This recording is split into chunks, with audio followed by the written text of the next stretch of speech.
Very good. Okay.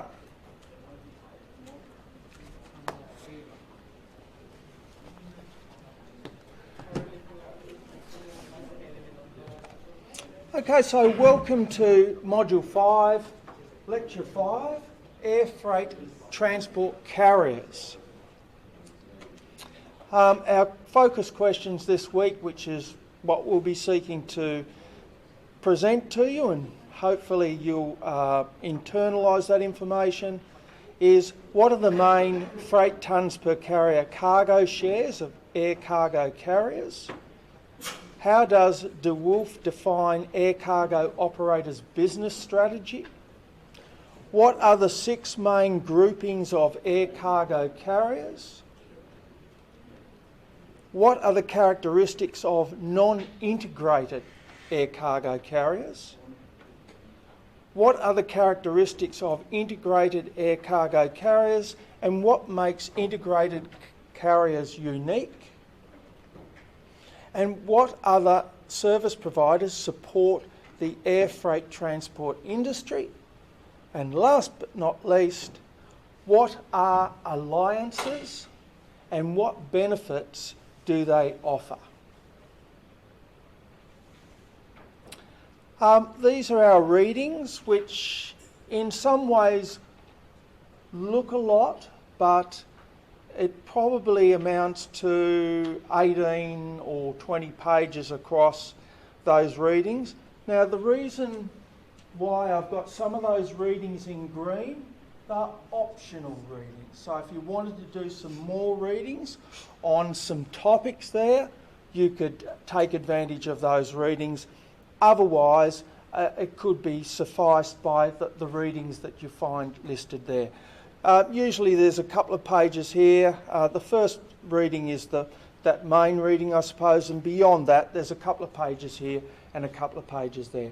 I guess the main thing with readings, and you are generally probably got a fairly big reading load anyway.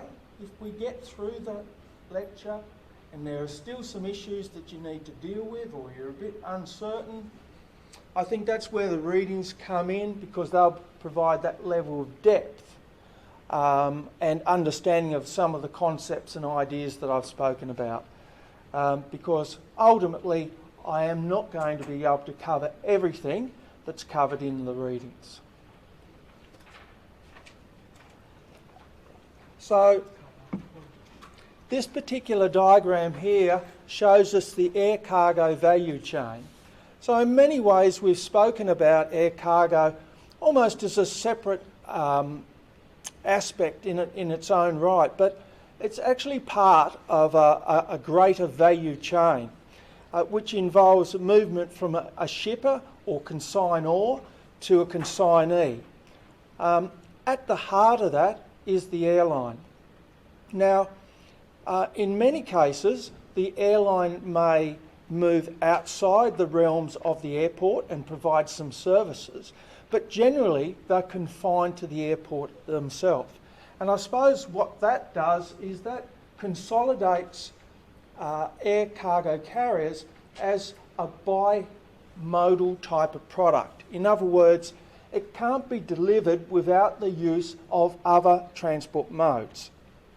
And the last assignment was about this idea of why air cargo carriers stand out above other cargo modes as the method of transport. So in a typical situation, and probably in 90% of the times, when a consignor decides to move some goods to the consignee, he's going to have a communication with a freight forwarder.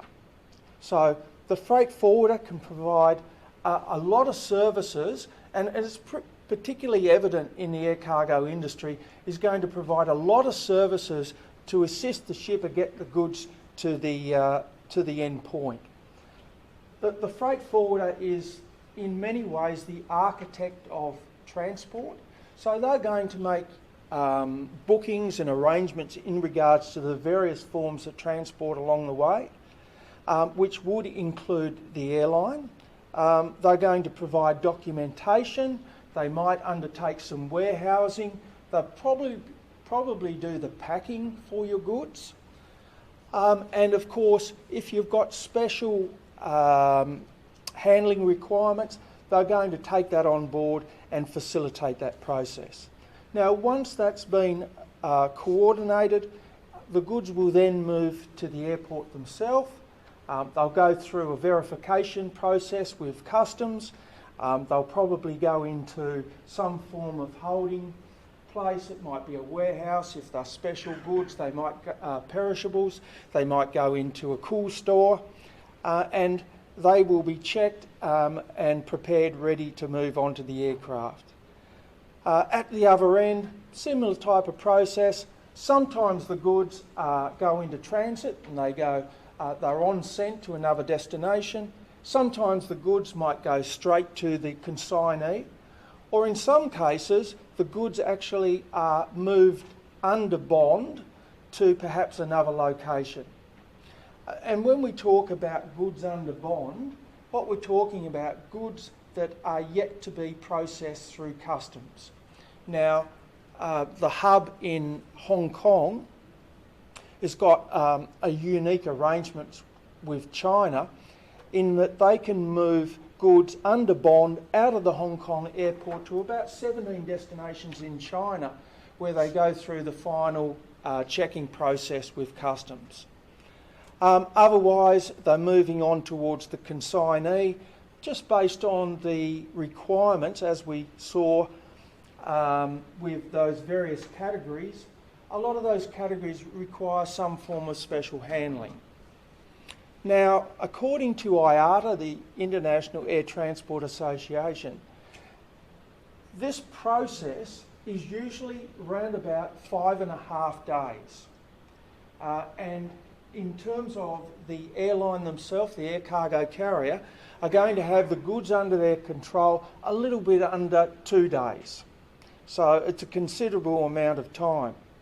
Now, as I said, in about 90% of cases, the arrangement's going to be facilitated by the freight forwarder.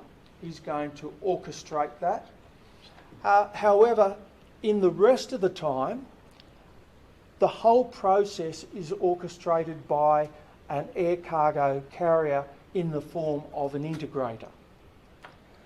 So, express cargo facilitated by an integrator is in their hands from pickup to delivery, which makes it very unique in the air cargo carrying process. And obviously we'd be getting to know that the integrators out there are going to be most likely FedEx, UPS and probably DHL.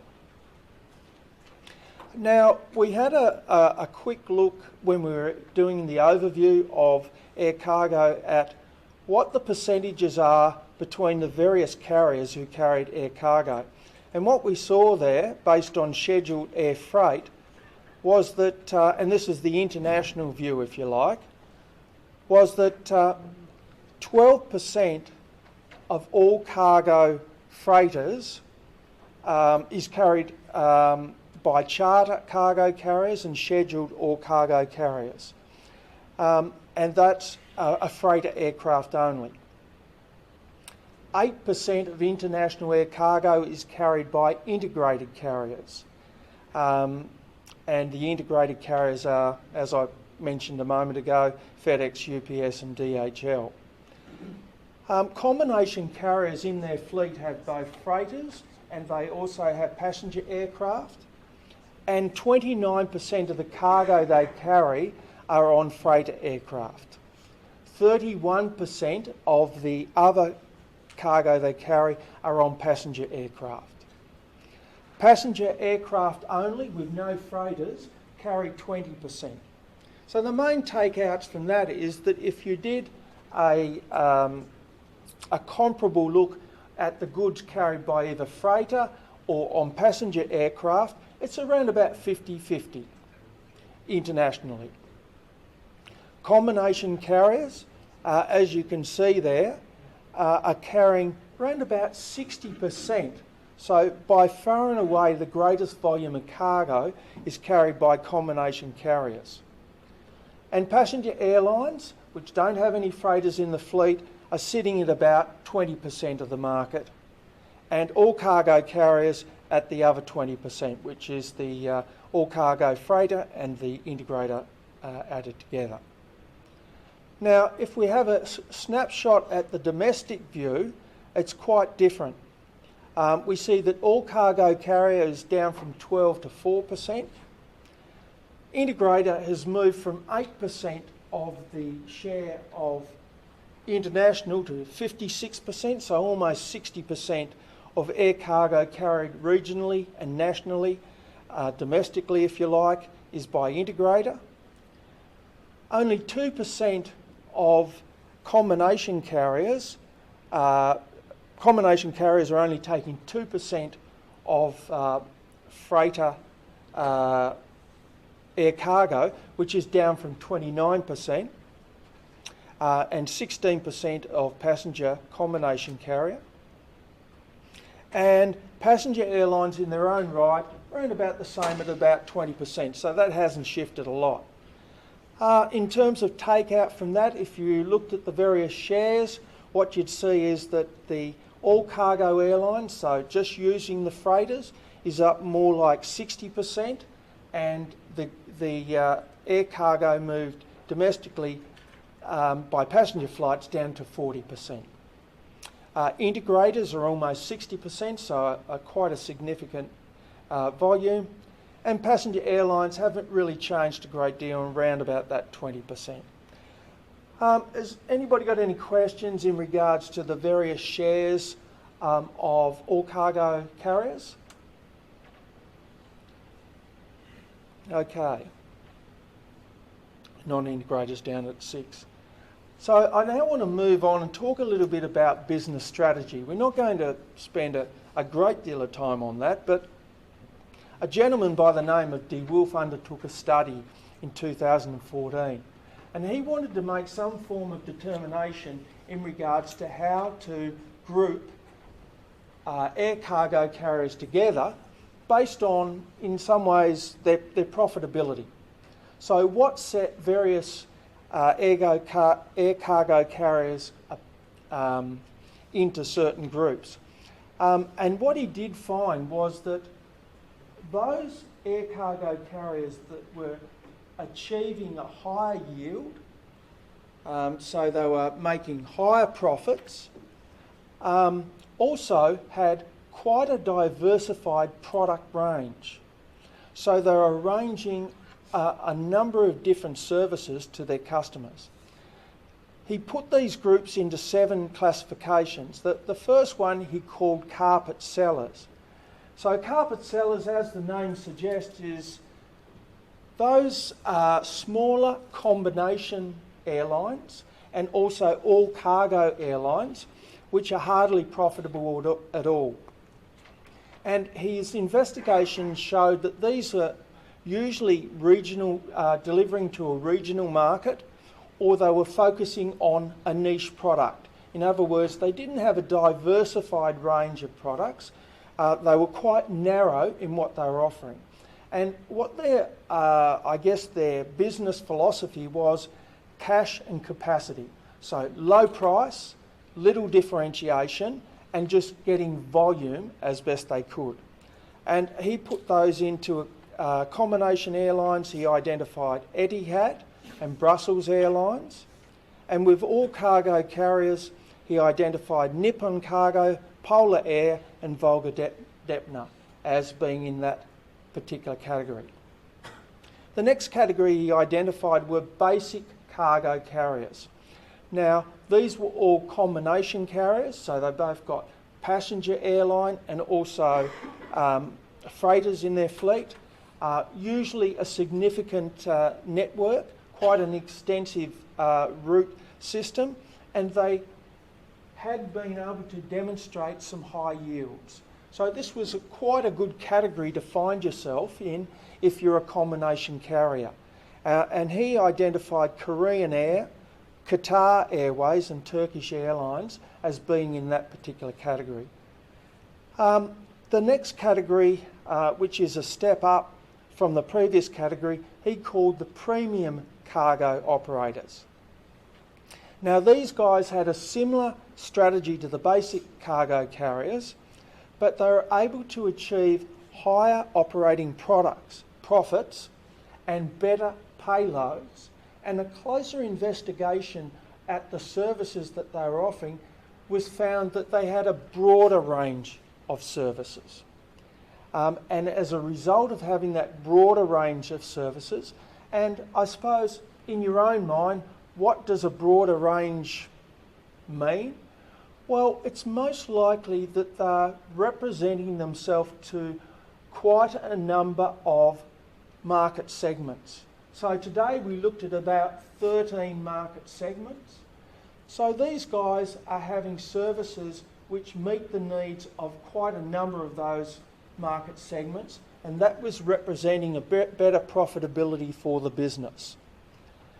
The airlines that fit into this particular category were Combination Airlines, Cathay Pacific and Singapore Airlines. And another characteristic of this particular group is that they're usually, because of their high volumes, they're operating out of larger hubs. The next category he identified,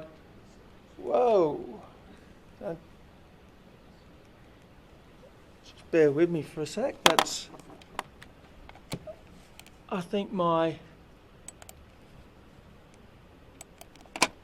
pointer might be going on the blink, but anyway, we've averted that crisis. Strong regionals. Now, strong regionals are relatively small airlines, secondary hubs, and they've got a network of either short to medium haul flights with some selected long haul destinations.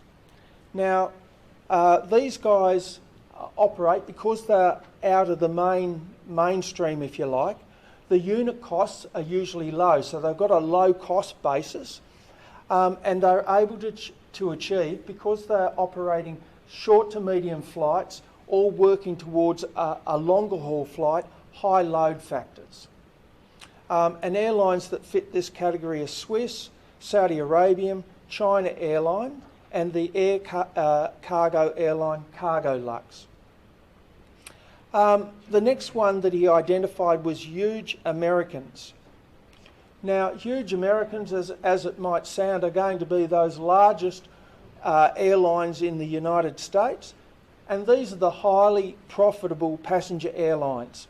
They've got a global network, and they're usually operating wide-bodied aircraft, and that gives them a significant cargo capacity. The airlines that he singled out there were American Airlines and Delta Airlines. The next category he identified were large passenger wide-bodied carriers. A subtle difference, if you like, between the two.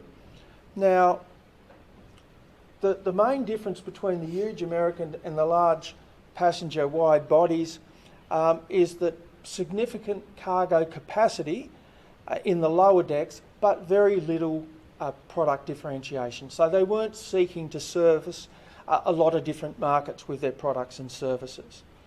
However, they were able to exploit their low-cost base and achieve a high weight factor. So once again, focus more on price rather than differentiation, and ultimately getting low yields. Passenger airlines there, British Airways and China Southern. And the final one he singles out as Cargo Stars. So these are combination airlines with the highest revenues of that particular category. And if you look at those airlines, they've got quite a broad product portfolio, so they're servicing a lot of particular markets. And they've got, despite having the highest unit costs compared to a lot of other airlines.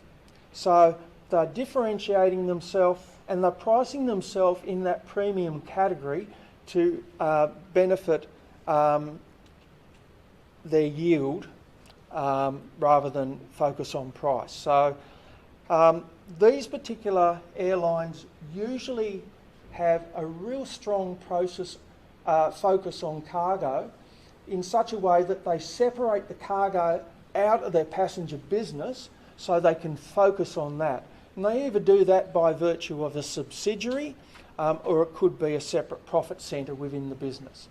But that's just to focus their efforts. Combination airlines there are Air France, KLM, Emirates and Lufthansa. Now, De Wolf, I suppose his findings out of this particular study that he did was that the basic and premium cargo operators and cargo stars all had high product differentiation and high yields. So there was a correlation between those two characteristics. He also found that strong regionals, large passenger wide bodies offered, despite the fact that they offered less differentiated products, the result of that business strategy was that those lower prices weren't able to translate into higher yields, and ultimately they achieved lower yields. And the premium cargo operators and also the cargo stars, with that higher average market shares, translated into higher revenues and better profitability ultimately. Has anybody got any questions about De Wolf's study? Any on business strategy? Okay. Right, so just to reinforce the influence of freighter aircraft, if it hasn't got through to us yet, the freighter is in many ways the key element in the movement of air cargo. What we can see here are the top 10 international cargo airlines. And what we can see there is that the top 6 are combination carriers. And if you think about De Wolf's his study, the top performers in that study in regards to yield and also market share were combination carriers. So that's very consistent with what you see there. So by type of airline, you've got 7 combination carriers, 2 are integrators, and 1 is an all-cargo airline. So all those operators of cargo feature in the top 10 have got freighters in their fleet. I suppose one of the takeouts from this particular slide is when we have a look at freighter share. Now, what really stands out, I suppose, in many ways is if we look at Qatar Airways, they're the only all-cargo airline over the last 6 or 8 years that have actually improved their share of air cargo. Every other operator, with the exception of the integrators and the all-cargo airlines, their mix of passenger and cargo has gone down. And I suppose that's very consistent with the timing of 2008, which was just before the global financial crisis.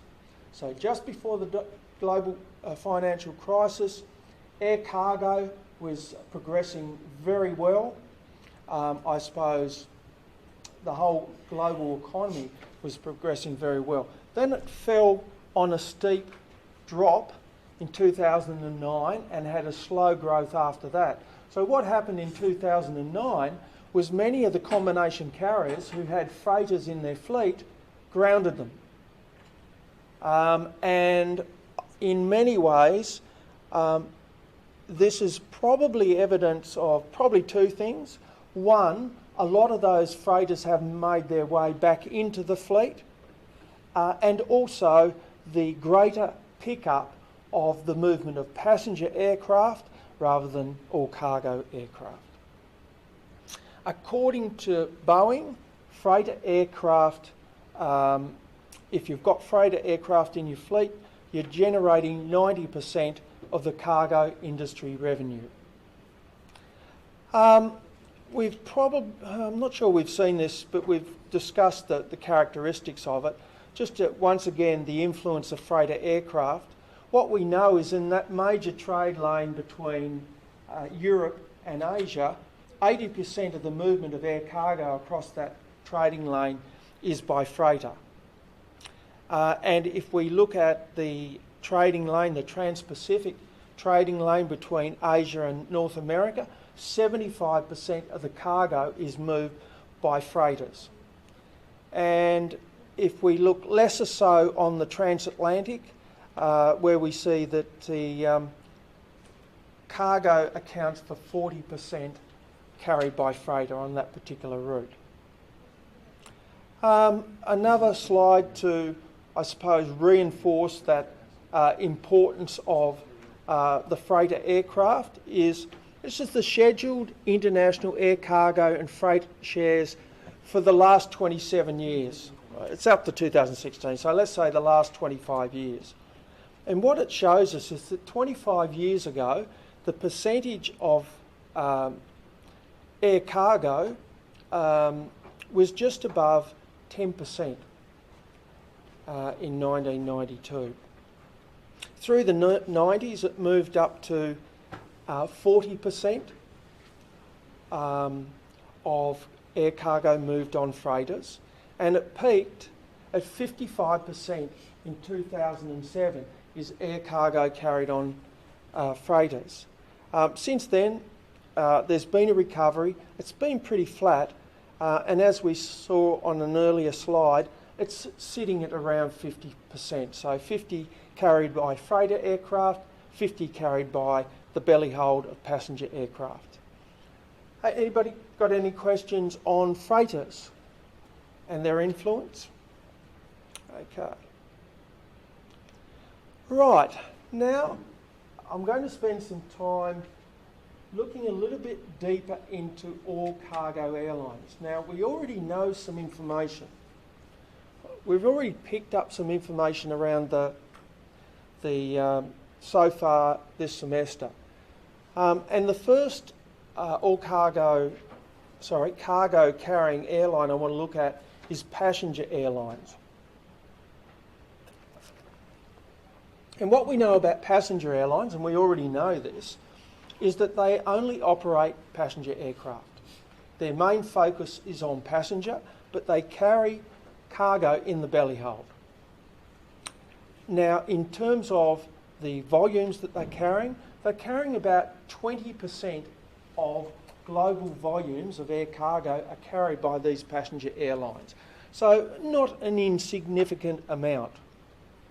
And according to Boeing, they're generating about 10% of industry revenues. The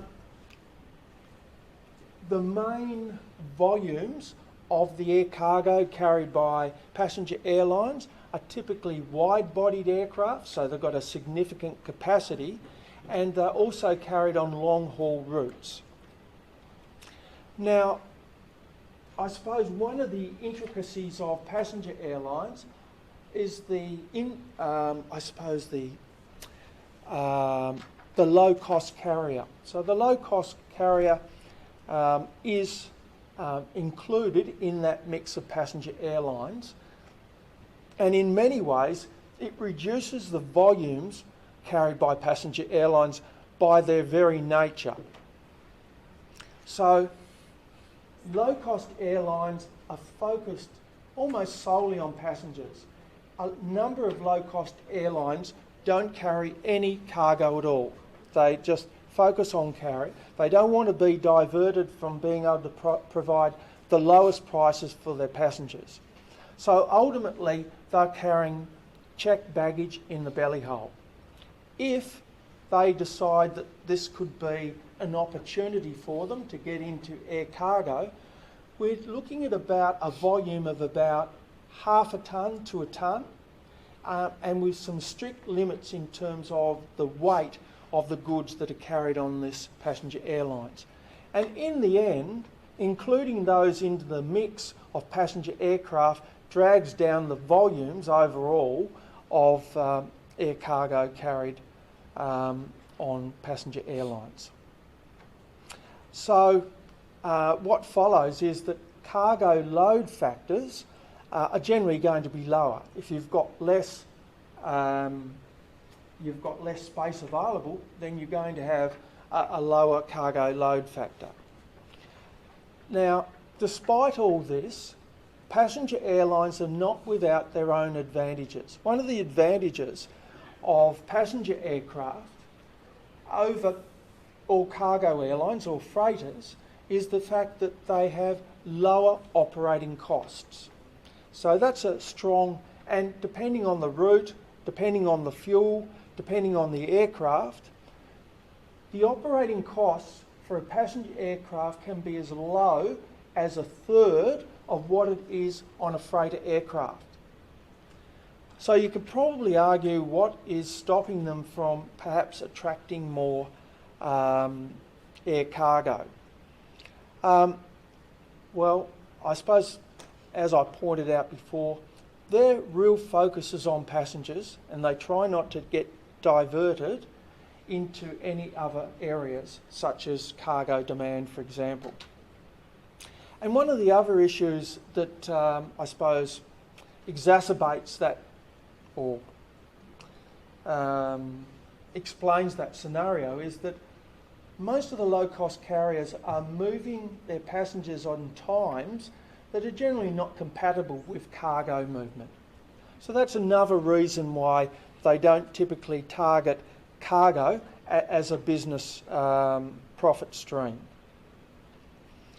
And in most situations, passenger aircraft will likely find that if they're on a weak cargo route and they want to take advantage of selling into the belly hold, they're going to ultimately offer low rates, and low rates typically results in lower revenues, which is often translated into lower yields, mainly because they haven't got a differentiated product portfolio. Okay, now moving on to combination carriers. Thing about combination carriers, we know this particular type of carrier very well, and we know that carrier as being a carrier that's got passenger aircraft and also freighter aircraft.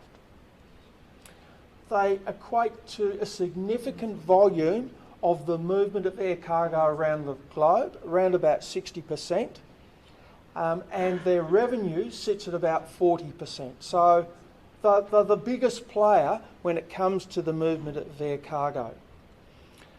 Typically, their approach to cargo capacity is based on a particular business strategy, and that is that they generally operate their freighters, because they've got freighters in the fleet, on routes that don't have a strong passenger demand. So that's the first thing that they do in regards to their freighters. Another reason why they might be using freighters on the route is that a number of aircraft just aren't compatible with the carriage of cargo.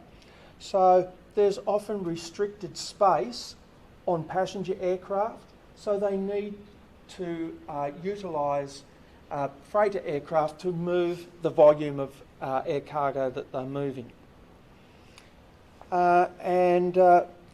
Thirdly, it just might be the technical nature of the aircraft that they're operating with.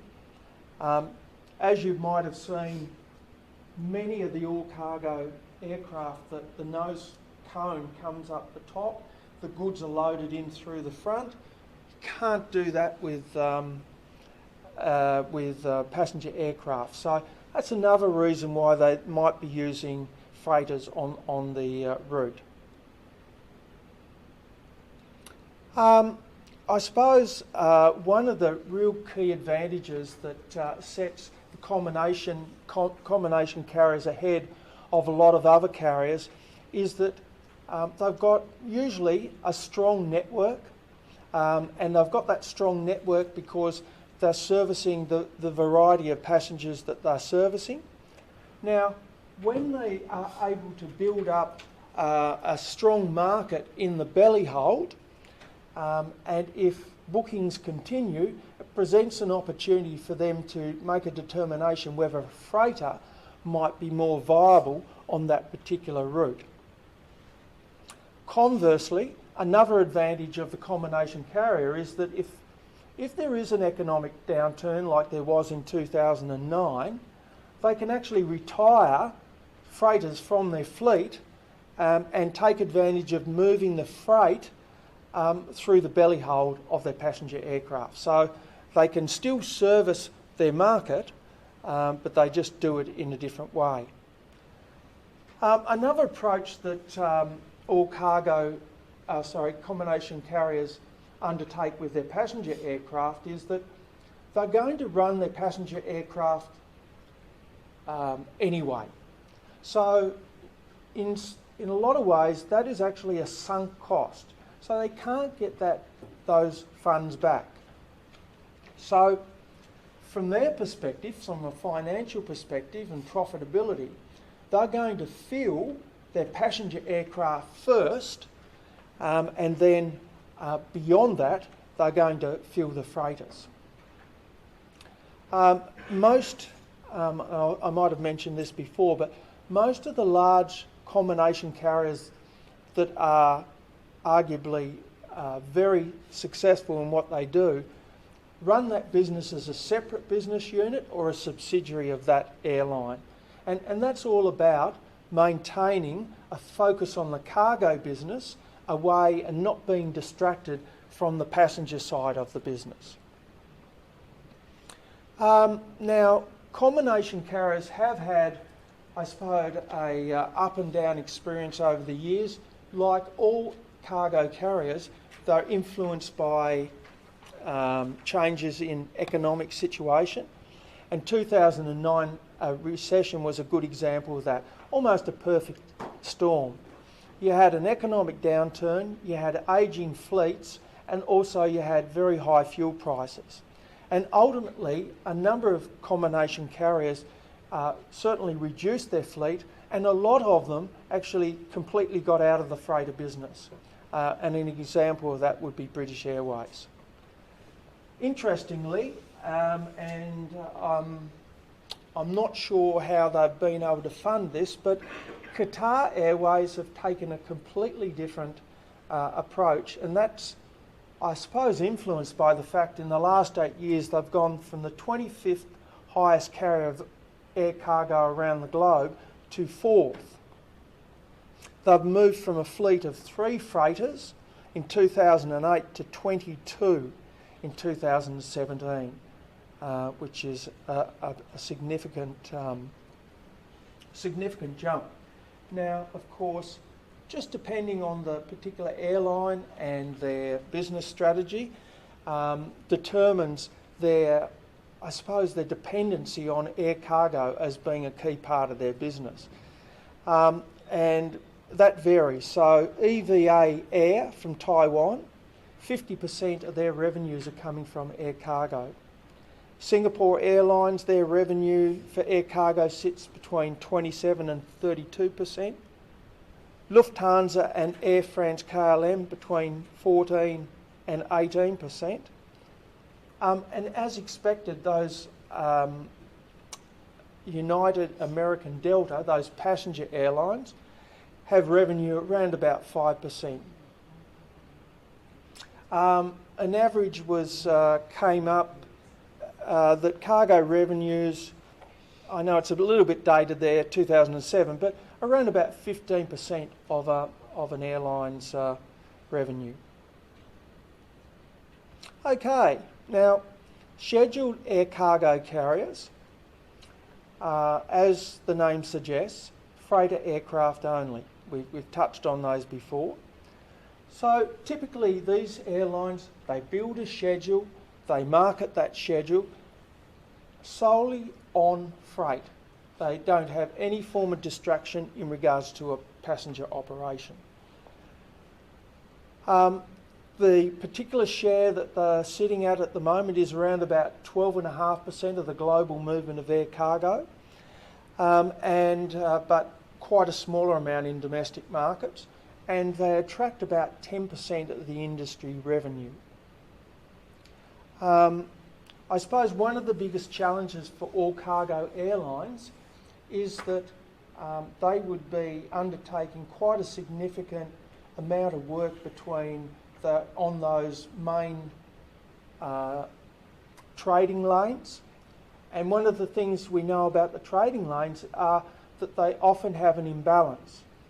Now, I guess that the task for the all cargo carrier is that they've got few options to do something about that imbalance. For a passenger or a combination carrier or a passenger airline, they can go to their passengers to supplement some of that imbalance and improve their situation. However, what they do is something that wouldn't be suitable for a passenger airline. They actually build up, based on a short and medium haul stopping multi-sector basis, they build up their load factors in that way, which is quite different from a passenger airline who is really looking at getting from one point to another as quickly as possible. If you were taking a flight to Perth and you knew you were going to get from Launceston to Perth in 12 hours because it stopped at a range of different destinations, you're most likely not going to take on that opportunity. But if it was air cargo, yeah, it probably wouldn't be a problem, particularly if you could lower your fee associated with the movement. All cargo carriers typically are going to focus in and out of hubs. They operate on that particular basis, and according to the top 10 cargo hubs, carry two-thirds of the worldwide air freight movements. Just to give you a sense of those main players in the scheduled all cargo carriers, this is air freight by non-integrated all cargo carrier, and we can see there that it's dominated 70% by three main airlines. First one is Cargo Lux, that's operate a Luxembourg airline, and they operate about 27 747s out of Luxembourg and Milan. The second one is Airbridge Cargo. They're part of Volga-Deptner Group. Once again, a similar number of 747s. So over the years, 747s has been quite a go-to air cargo aircraft. And the third one is the United States-based Atlas Air, and they offer scheduled and charter services. Atlas Air are quite a multi-faceted business. They also have a strong ACMI type of business as well.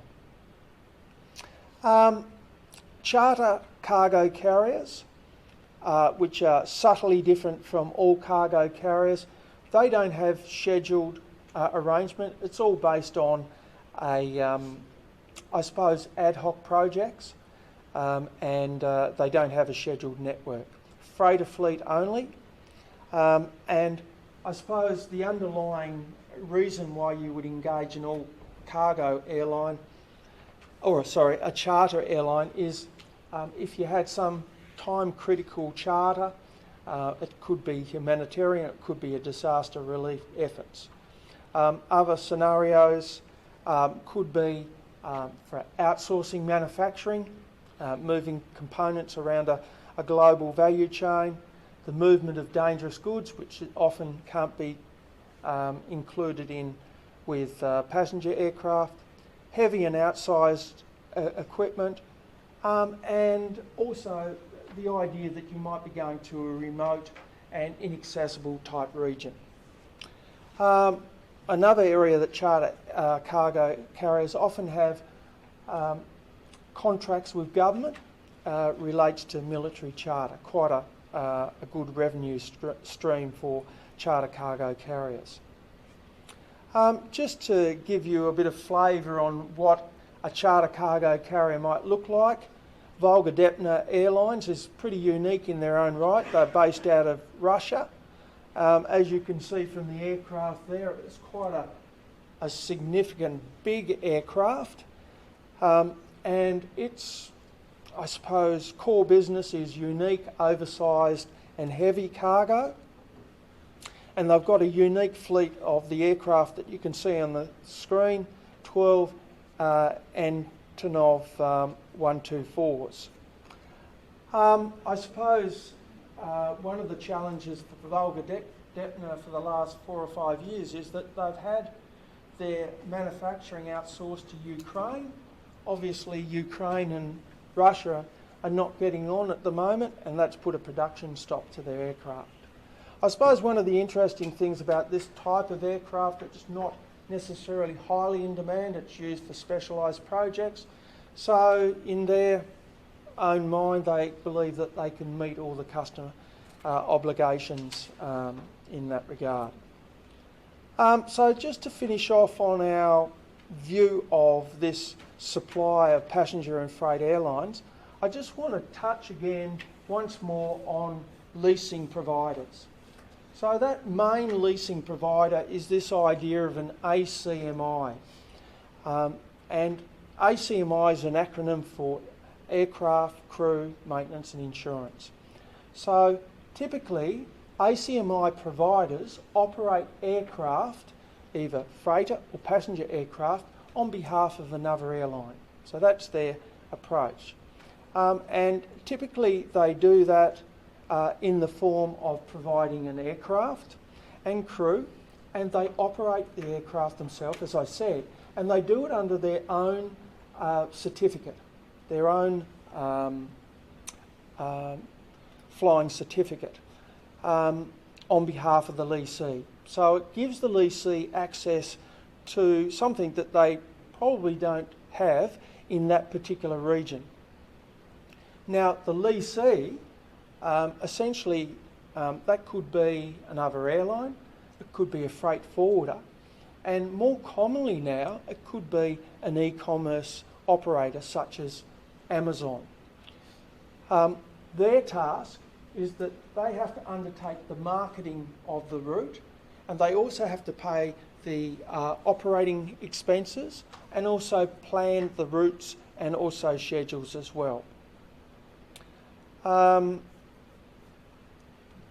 ACMI leases typically are 1 to 3 years, so it's a relatively short period of time, and the lessee guarantees payment for a minimum number of block hours, plus an additional fee if the minimum block hour level is exceeded.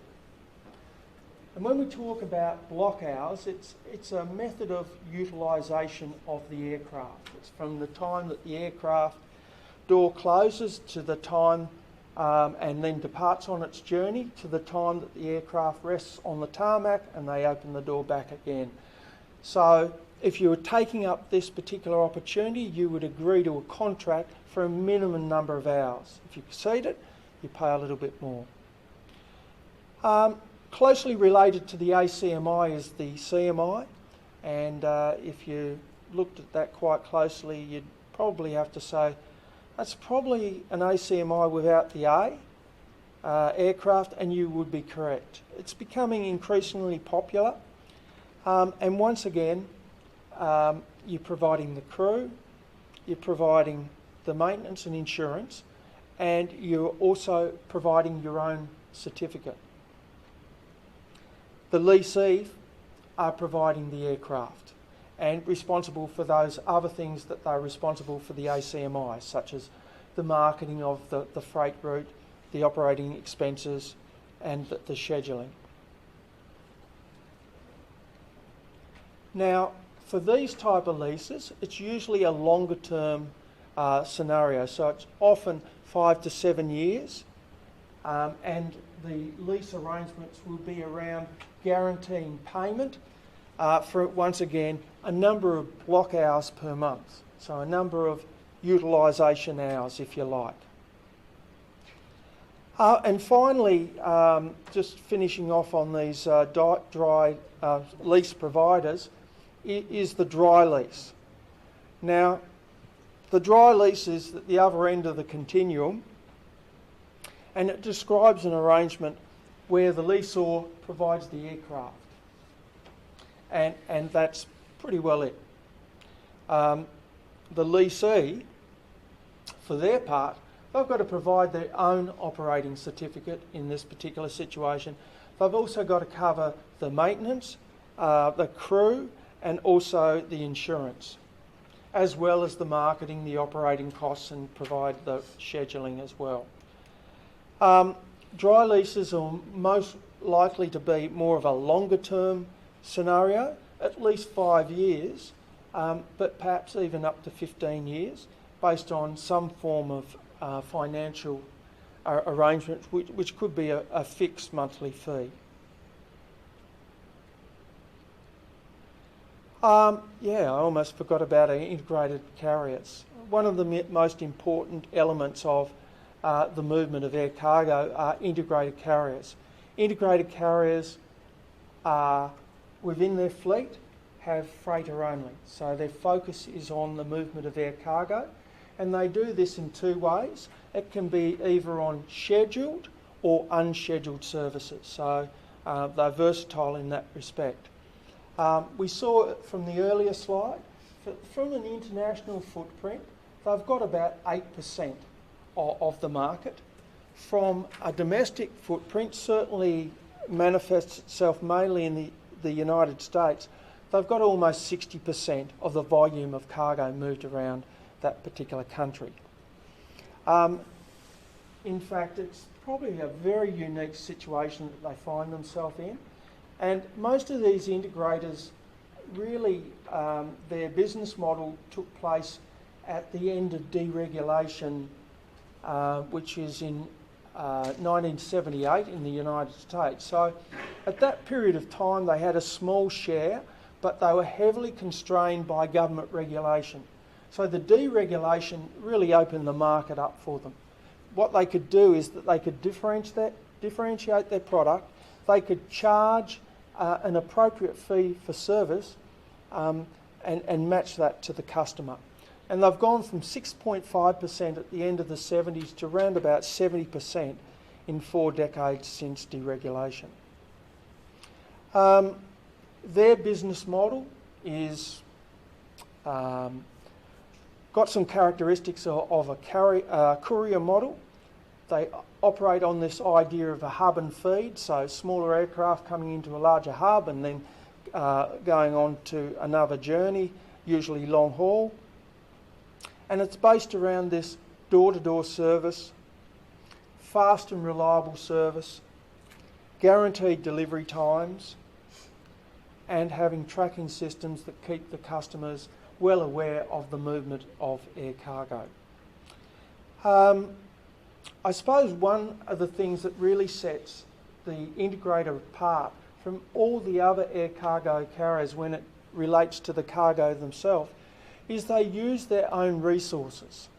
So they don't use the resources of anybody else to move the goods from the shipper or the consignor to the consignee. They're vertically integrated. So they own the trucks, they own the sorting houses, they own the aircraft. It's all included in their service delivery. So they've built this up on the basis that their core product are parcels, small parcels, operating out of hub airports. These parcels generally, doesn't matter where they're going, they'll go into the key hub airport, and for FedEx that would be Memphis, or Louisville it would be UPS. So they go into that automated systems and then they'd move on to either another airport or another hub. Their approach to prioritising the goods that they carry is based on, first and foremost, express. So, and one of the reasons why they're doing that is that express is a premium priced product. So as much express that they can get into their network, the better in terms of yield for them. Secondly, they're going to mitigate their business by having some block space arrangements for general cargo. So, for example, they might make an arrangement with Amazon to carry volumes of their air cargo, where Amazon guarantee to take a certain amount of space on their schedules. And the third is any cargo as it comes. So they've got a level of prioritisation there. I guess one of the things that they will do, just depending on the scenario and depending on the capacity, is that they do utilise other passenger aircraft and combination carriers as required. So if they're in a situation where they can't meet the customer obligations, they will outsource it. So they're not totally doing it all themselves, but in the main, they're covering that. I suppose one of the things about integrated carriers is that they're often part of a larger, big logistics firm, such as DHL, and any excess capacity, they can move on to a different part of the business, so they don't miss out on the opportunity to move cargo if the opportunity arrives. Over the years, three airlines or three companies come to dominate the integrated market, and I've probably said their names enough times: FedEx, UPS and DHL. There was a fourth one up to about 2016 that operated out of Europe, had a reasonable percentage, and that was TNT. The largest integrated hub is Memphis. We've already done a little expose on that. 450 flights a day. And the second largest integrated hub is Louisville, a smaller number of departures. The integrators dominate that national and domestic side of things, but their international share is relatively low. And the main reason for that is your ability to replicate their model beyond their current areas where they're working in. In other words, they offer a model where they own all the aircraft, own all the trucking, own all the marketing in that region, and all the sorting.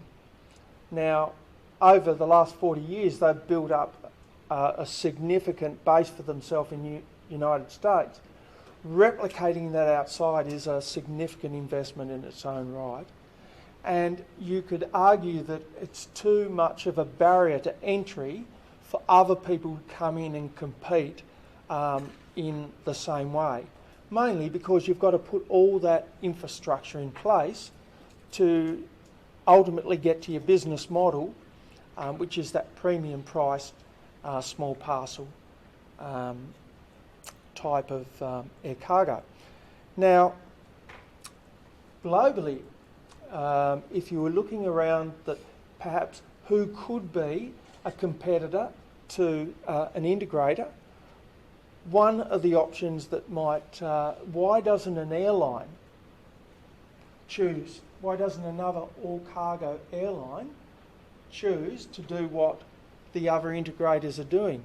And that's primarily because they've got the airlines, but they haven't got the surface transport and that infrastructure.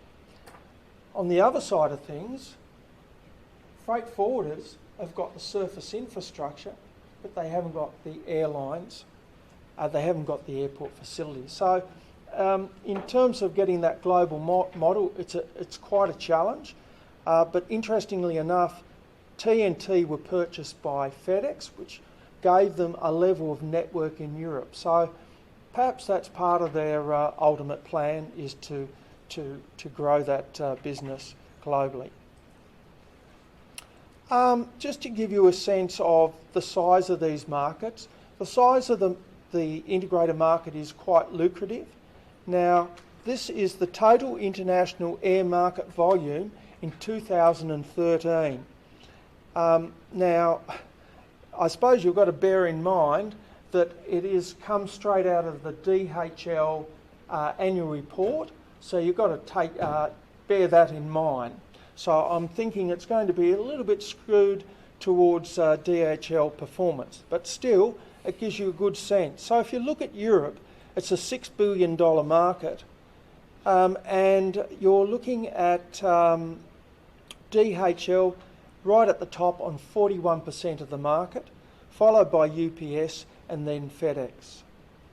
Then if we move to the Americas, USA primarily, a larger market, 7.2, and FedEx is carrying the highest volumes, followed by UPS, which you would expect being the other USA operator, and then DHL, which was quite a good percentage in a market that they don't own a carrier, so to speak.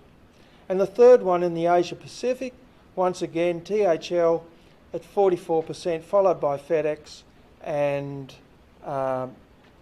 then by UPS. Just on that slide, you can also see TNT, so you can get a sense of the footprint of TNT in Europe, around about 12% of the market, and that's what FedEx bought back in 2016.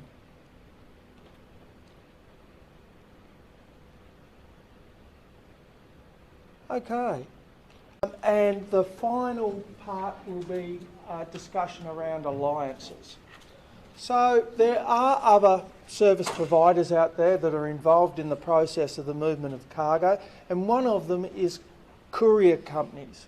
Now, courier companies they've had their day, and in many ways they are, you can find what they do is quite consistent with what the express operators or integrators do today. They emerged in the 60s and 70s when, in many ways, the integrator really hadn't come of age. And ultimately, the courier company was all about moving documents and small packages to customers in different parts of the globe. Usually, these documents and small packages were coming from corporate organisations, so the corporate sector, investment banks, lawyers, for example, and they were moving important documentation. I mean, I would expect that these days most of the big corporations would be moving their contracts through either using the cloud or possibly some form of EDI. However, in its day, the 60s and 70s it was in full swing. The general approach with a courier company was that one of their staff would take the package, they'd get on a passenger aircraft and they'd go to a particular destination and go and pass off the document, the parcel, the small parcel. And interestingly enough, over the years, it was also an opportunity for university students to move around the globe as long as they were prepared to take the package. I'm not sure that would still occur. As the market grew, and there was certainly a demand out there for it, airlines got involved, so they got a piece of that particular action, and then all of a sudden the movement of those documents moved from the top level of a passenger aircraft to a courier bag which was carried in the belly hold. Ultimately, that process is based around going through the air cargo terminal, which in some ways speeds up that process of not having to go through the normal passenger arrangements as it did before. Today, as I alluded to, most of the courier type traffic is going through the air express companies such as the UPS and FedEx, etc. Post offices are still with us, despite the fact that and it's got a rich history, you could argue, with air cargo being the first form of commercial service. It's still with us and quite a considerable market. However, that market has really shrunk over the years. It's gone from somewhere like 70% in 1938 to about 2.2% as it sits today. But that's for all number of reasons, much of that being because of the other types of commodities that are moved by air cargo, and also the influence of the integrator. The integrator carries a lot of these type of packages. However, that said, cargo in its own, mail in its own right, is quite a significant and lucrative segment of air cargo. In Europe, for example, it generates 90 billion euros. So, you know, if you've got the right infrastructure in place, it could be a pretty good market to be involved in. And of course, if you looked pretty closely at that, you'd find it's the National Post Office would be the main part of that. Of course, as we know, it's under pressure from other forms of communication. In terms of the movement of mail around the globe, internationally, it could be by express services, or it could be scheduled combination carriers. Two different ways of going about it. From a cost-effective perspective, as we know, express services are premium priced and perhaps don't have the same network as combination carriers. So just depending on what your requirements are, ultimately in the lower decker combination carriers offers the best range of destination and cost combination. And I suppose just one difference domestically is that US mail is typically carried under some form of contract with the integrators rather than the post offices being involved in that particular process. Now, I've got a few slides on freight forwarders. Freight forwarders are arguably one of the most important elements that hold the whole fabric of the movement of air cargo together. They are the intermediary that the consignor trusts, so the manufacturer trusts, the production house trusts, and they're an agent who act on their behalf. So whether you're an importer, whether you're an exporter, freight forwarders, particularly for air cargo, are involved in some shape and form. So they're integral to the movement of air cargo. Now, the traditional role of the freight forwarder is this idea of somebody you can go to who can book some transport for you to get your goods from point A to point B. However, these days they're taking on more responsibilities as the movement of air cargo and all forms of cargo services is becoming more integrated.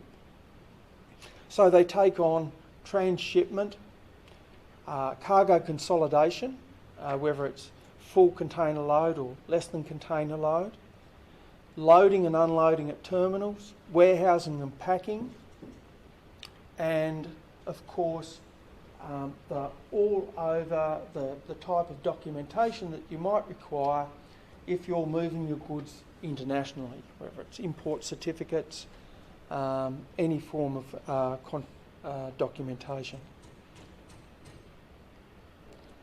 Freight forwarders primarily use scheduled passenger and freighter services to deliver shipments to the end customer. As a general rule, they don't interact with integrators. Integrators will facilitate their own process. So there's, while I say freighter services, not the freighter services of express carriers. Just to give you a bit of a sense of the size of the market, how it sort of looks there.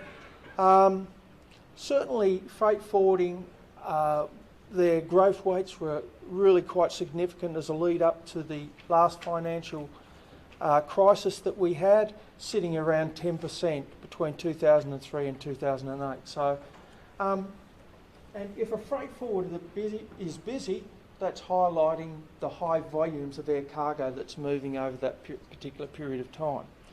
However, since that period of time, as you can see, it's pretty flat there, and sitting about 2.5% per annum between 2010 and 2016. So, with that said, the market's almost doubled over that period of time, even on a very small incremental increase. According to this research company, they estimate that freight forwarders have got control of 85% of the air freight market back in 2007. And I guess one of the things where freight forwarders stand out is in regards to not only their volume of cargo traffic, but also in their interaction with LCL shipments. Now, if you haven't come across the acronym LCL, it's less than container load. So this is typically a situation where a manufacturer or a producer or whoever it might be is moving some goods that aren't large enough to go in a full container, but they can pass it on to a freight forwarder who can consolidate it into a full container load, and that will reduce the cost of the shipment of those goods. So the reason why they've got this high share is a lot to do with this consolidation service that they can offer. The other reason why they are where they are in the market is because they're a booking service. They're a booking service for all the all-cargo operators and also the combination carriers and also the passenger carriers who want to carry air cargo.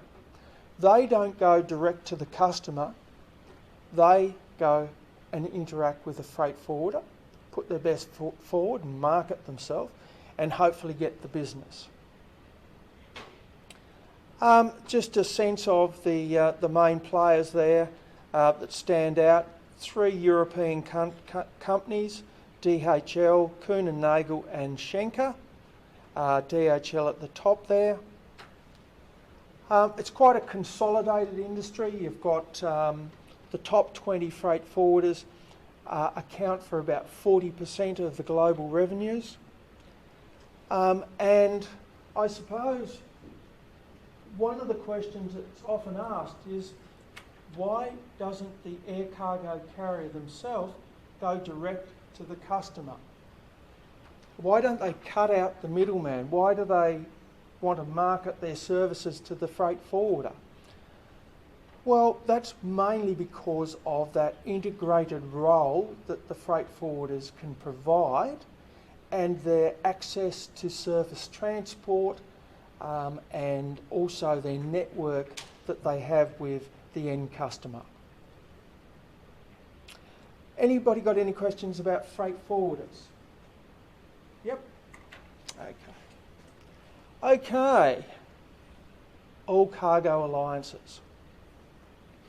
Now, we've already had a quick look in lecture 2 in regards to this idea of air traffic rights.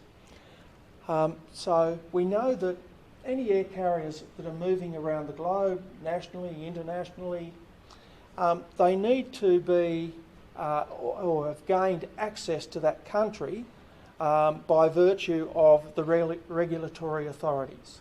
So you can't just decide that you're going to target a particular market and then enter that particular market. So thanks to the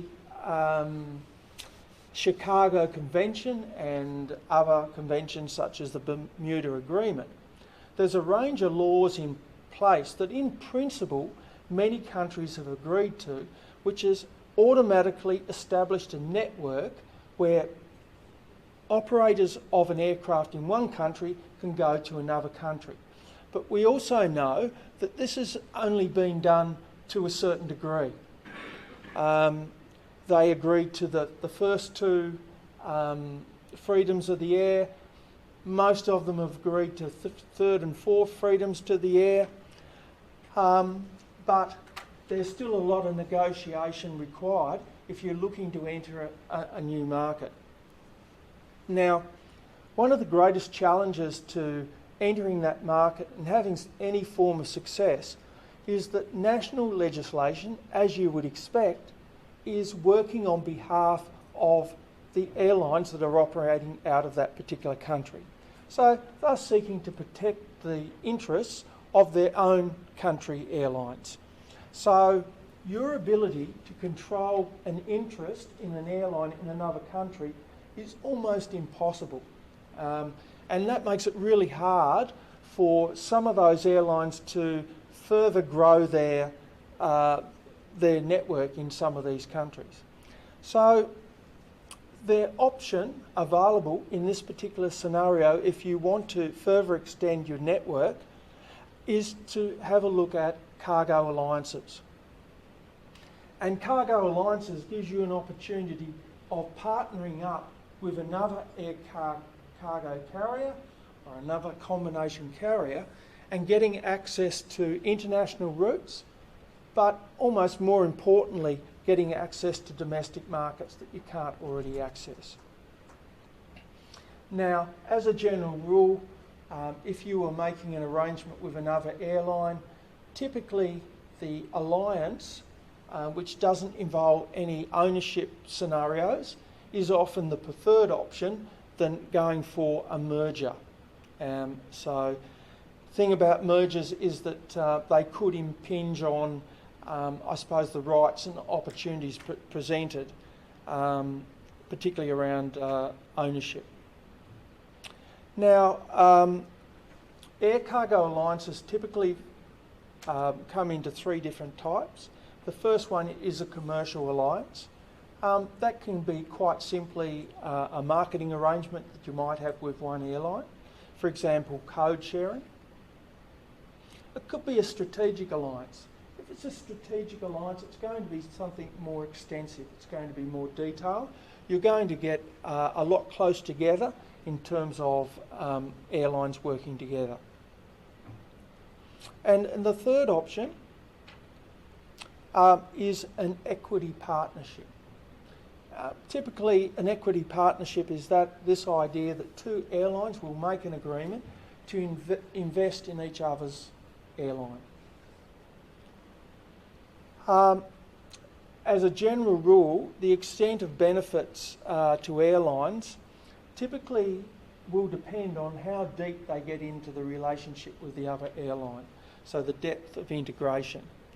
So, for example, you could argue that if you struck up an alliance with another airline who offered up a Boeing 747 freighter, that might be a more fruitful relationship for you in terms of a tangible outcome from that particular type of arrangement.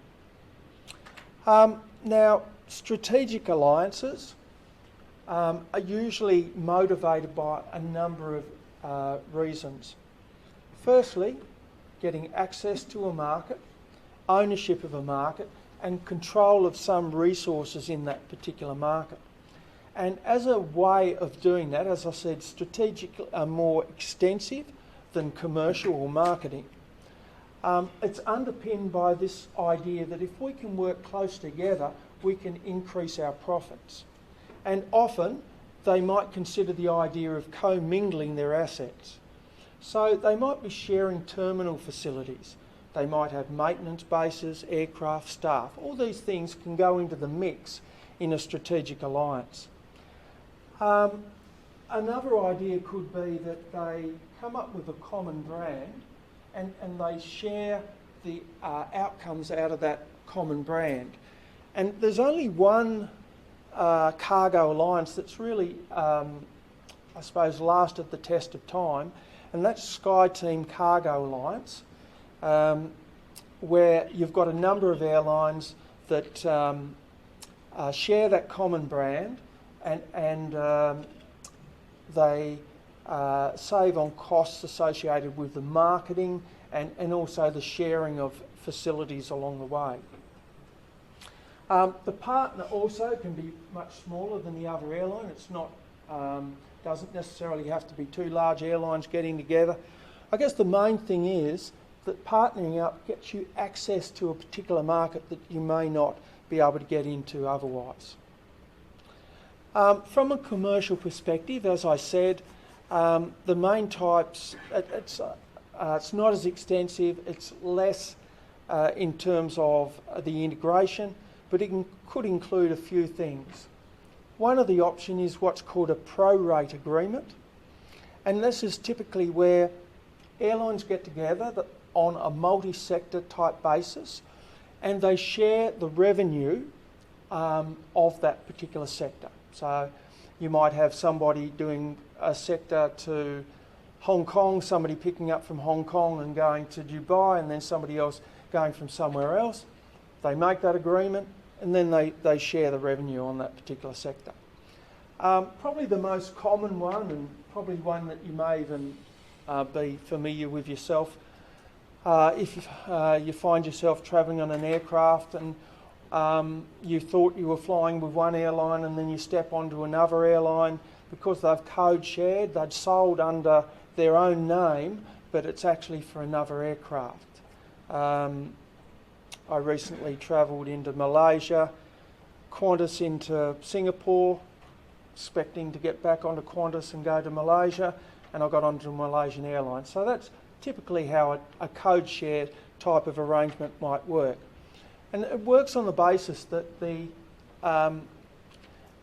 airline is able to use its own code for a particular route operated by another airline.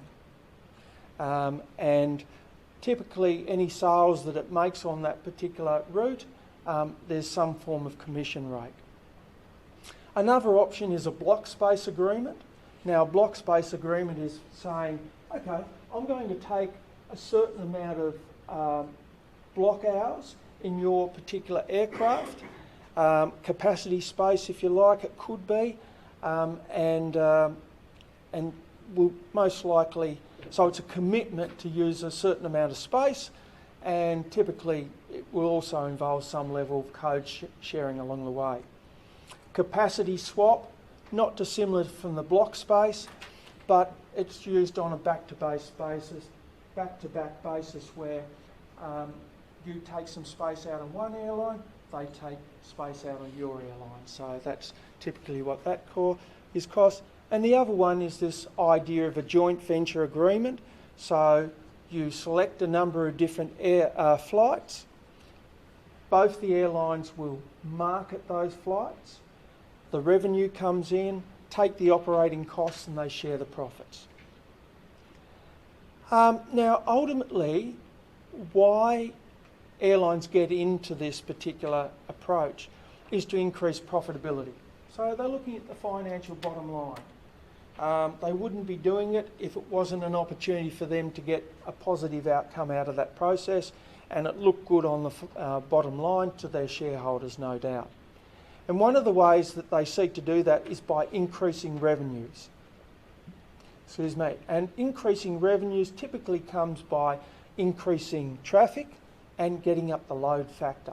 So they'll look very closely at a range of different options. So if they can gain some access to another destination, that's got the potential to increase revenue. So that's consistent with that particular option. They've looked at a particular market. They can't justify utilising that market with their own aircraft. If they can get a code share with another particular airline, they might be able to take advantage of some demand that there might be for that particular market. And they're not actually running the airline, they're paying a commission. So it's a limited capital outlay in that regards. One of the biggest challenges with hub airports is there are limitations in terms of their growth.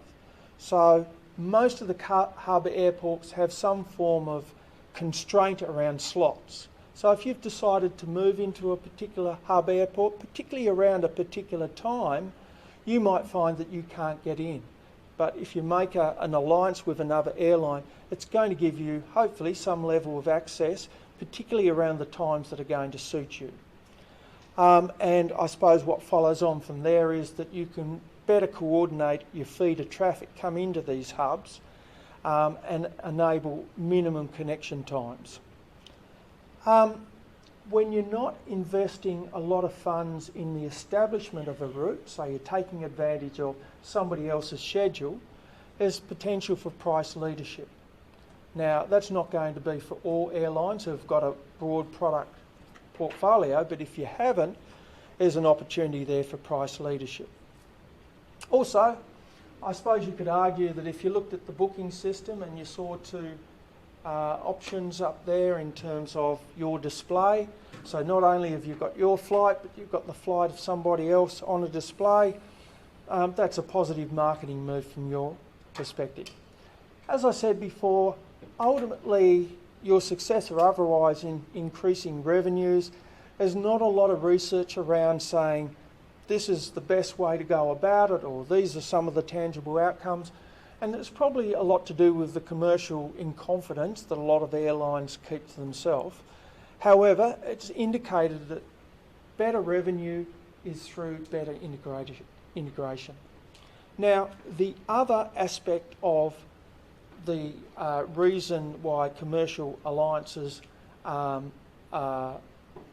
sought and the methods of doing this is due to cost reductions.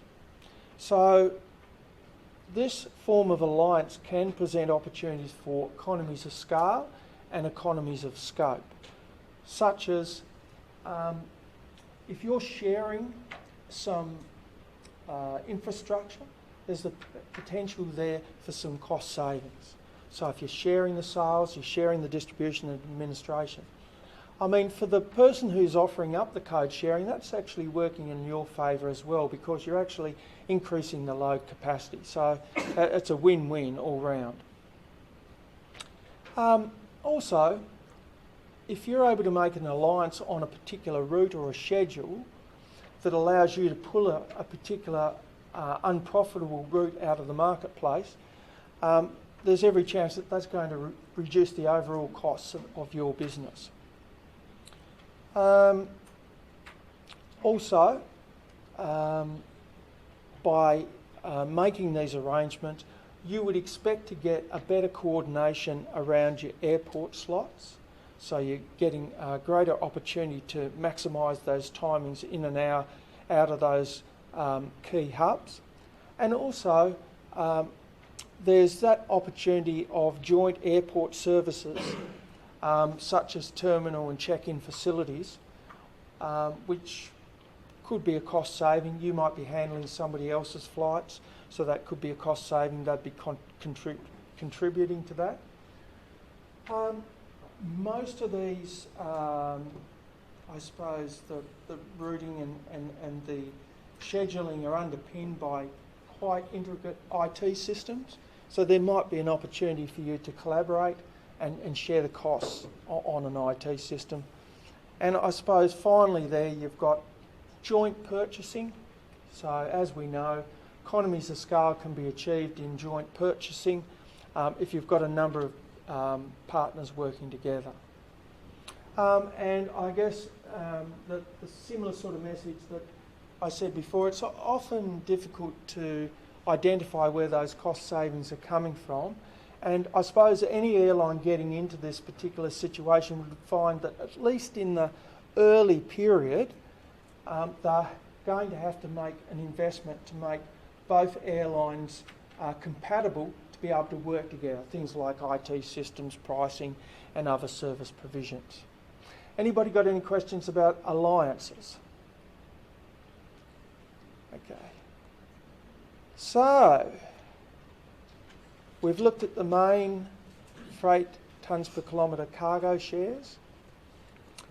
We've got a sense of how De Wolf groups air cargo carriers based on their business strategies. We've looked deeper into the 6 main groupings of air cargo carriers. We've looked at the characteristics of non-integrated, and we've looked at the characteristics of integrated air cargo carriers. We've also looked at the other service supporters, those other entities that operate in and around air cargo, and we've got a sense of what an alliance is and some of the benefits that might come from alliances. Any questions? If not, thanks for listening, and I'll see you next time.